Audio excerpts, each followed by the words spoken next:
As vitorias lonxe do SAR cotizan caras para Bluesens Monbús. Acumula 5 derrotas seguidas.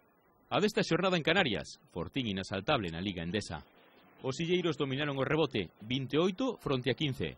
E moi ben dirixidos por Uriz, encontraron vantaxe nos balóns interiores para Rost e no emparellamento de Sekulic con Kendall. Sekulic acabou con 17 puntos. Canarias foi superior, sobre todo no terceiro cuarto. Parcial de 20-13 que soubo logo manexar.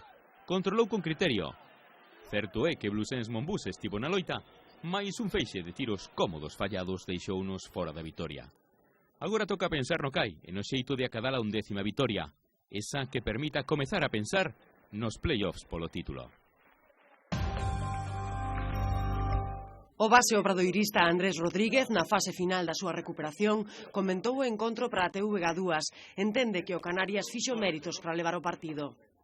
Sí, yo creo que ellos tuvieron un buen partido, leyeron muy bien las situaciones del partido y nosotros tiramos unos tiros abiertos, pudimos sacar lo que queríamos ofensivamente, pero no se metieron las canastas. Desgraciadamente no pudimos sacar con una victoria allí, pero sabíamos que iba a ser un sitio complicado de sacar una victoria. Ahora tenemos que ir contra el CAI en casa y a ver si podemos sacarla ahí.